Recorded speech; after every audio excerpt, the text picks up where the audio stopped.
Om Namah Shivaya વિદ્યાર્થી મિત્રો. Once again I welcome you all in my session. આજના સેશનની અંદર we are going to have સમજણ about grammar topic.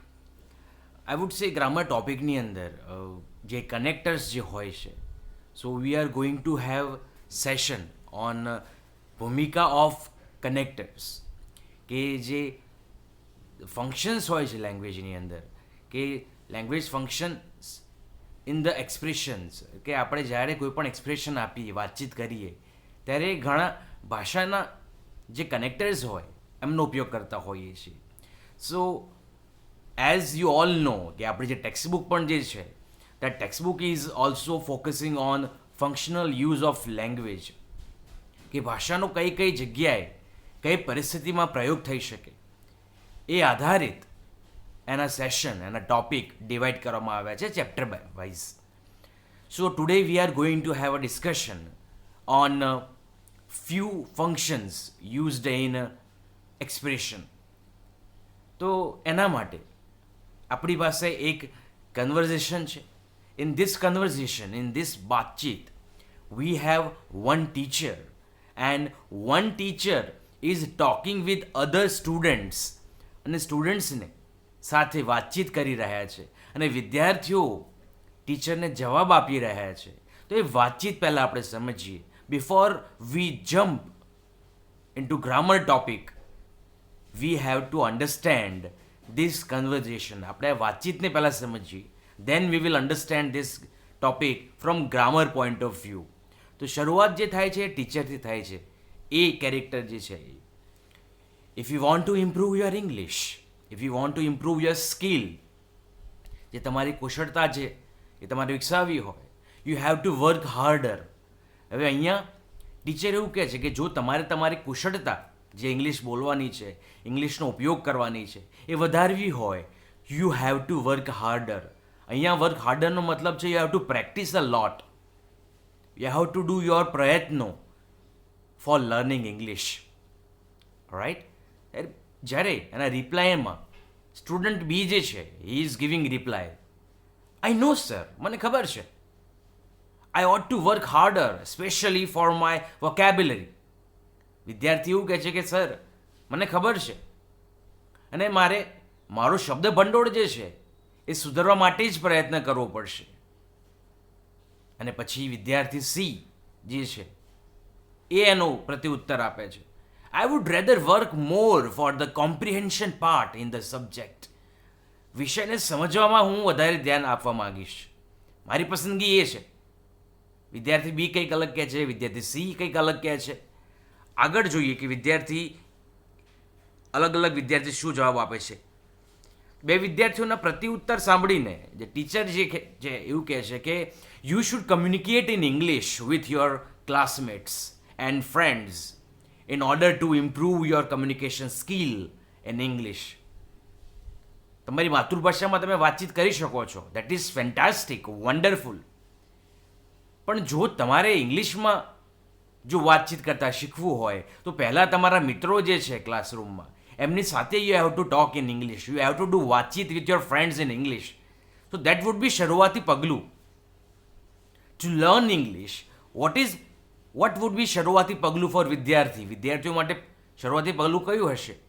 સો શરૂઆતી પગલું જે છે, બિગિનિંગ જે છે, that is this: you have to talk with your classmates and friends in order two improve your communication skill in English. Guys, there are students જેમના ઇંગ્લિશની અંદર ઘણા સારા માર્ક્સ આવડતા હશે, અને એવા પણ વિદ્યાર્થીઓ છે કે સારા માર્ક્સ પણ આવડતા હોય અને સારું ઇંગ્લિશ પણ બોલતા હોય. પણ સારા માર્ક્સ પણ આવતા હોય અને સારું ઇંગ્લિશ પણ બોલતા હોય, this is very rare in the community of student, વિદ્યાર્થીઓની કમ્યુનિટીમાં. સો સ્ટુડન્ટ ડી જે છે એનો પ્રત્યુત્તર કઈ રીતે આપે છે કે યસ સર, ધો વી વર્ક હાર્ડ, અમે મહેનત કરીએ જ છીએ, we need to work smarter. વધારે મહેનતની સાથે સાથે સ્માર્ટ વર્ક પણ કરવાનું છે, કુશળતા સાથેનું કાર્ય કરવાનું છે. તો Riya's English is better than ours. Will Riya help us? રિયાનું ઇંગ્લિશ અમારા ઇંગ્લિશ કરતાં સારું છે, શું રિયા અમને મદદ કરશે? તો જે સ્ટુડન્ટ જે છે આર એ એવું કહે છે, રિયાદ જે છે એ જ કહે છે કે વાય નોટ, કેમ નહીં, I use to work for me, I use to work for me and for others too. મેં પોતાની જાત માટે મહેનત કરી છે અને યોગ્ય કાર્ય કર્યા છે, ઇંગ્લિશને શીખવા માટે કામો કરેલા છે, તો હું બીજા માટે પણ કરીશ, કેમ નહીં. એન્ડ તરત જ ટીચર એવું કહે છે કે Riya is so caring that she will help to improve your skill. કે તમારી સ્કિલ નિખારવા માટે રિયા ઘણી કેરિંગ છે અને તમને મદદ કરશે.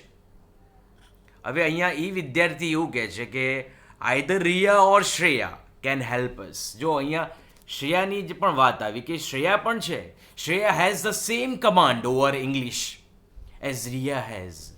તમે રિયાની વાત કરી કે રિયા આપણને મદદ કરશે, પણ શ્રેયાની પાસે પણ ઇંગ્લિશ ઉપરનું યોગ્ય કમાન્ડ છે and she will also help us. તો તૈયારીમાં તુલના થઈ ગઈ રિયા અને શ્રેયા વચ્ચે. Either Riya or Shreya can help us. કાં તો રિયા કાં તો શ્રેયા, બંનેમાંથી એક વ્યક્તિ આપણી મદદ કરશે. અને Shreya has the same command over English as Riya has. જેમ રિયાનું પ્રભુત્વ છે ઇંગ્લિશ ઉપર, એવી રીતે શ્રેયાનું પણ ઇંગ્લિશ ઉપર પ્રભુત્વ છે. તો આ વાતચીત હતી એક ટીચરની અને એના સ્ટુડન્ટ્સ વચ્ચેની. તો મિત્રો, this topic now let's understand from grammar point of view, કે ગ્રામર પોઈન્ટ ઓફ વ્યૂની અંદર લેંગ્વેજ ફંક્શન જે આપણને શીખવાડવાની વાતચીત છે એ કઈ રીતે છે. તો આપણે એને સેન્ટેન્સ વાઇઝ સમજીએ કે પહેલું સેન્ટેન્સ છે એની અંદર ટીચર જે છે એ એવી વાતચીત કરે છે કે if you want to improve your skill you have to work harder. જો અને કન્ડિશન અને કમ્પલ્શન.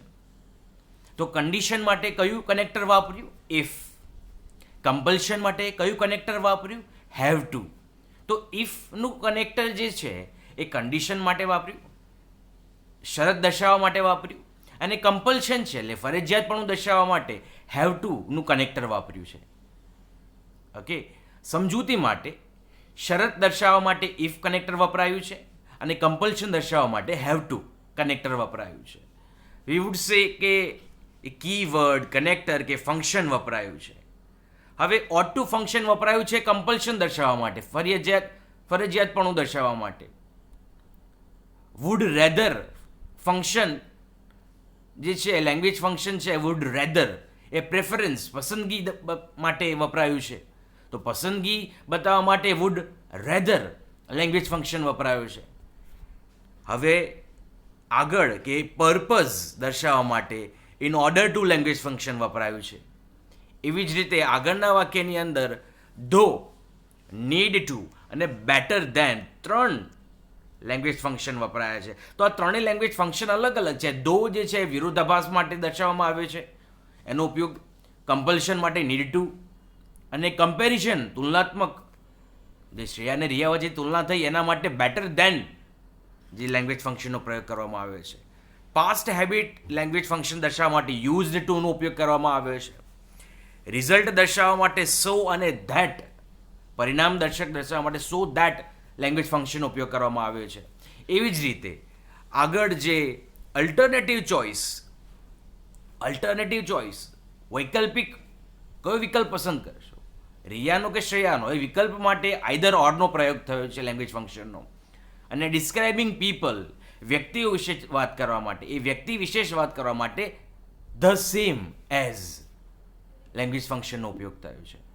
તો વિદ્યાર્થી મિત્રો, આ સમજણ સાથે હું આશા રાખું છું કે તમને વાક્યોની અંદર ખબર પડી હશે, લેંગ્વેજ ફંક્શનની અંદર ખબર પડી હશે. આવા જ લેંગ્વેજ ફંક્શનના વિડીયોઝ સાથે ફરીથી મળીશું. ત્યાં સુધી મારા મયંક સરના ઓમ નમઃ શિવાય. Thank you very much. જય હિન્દ.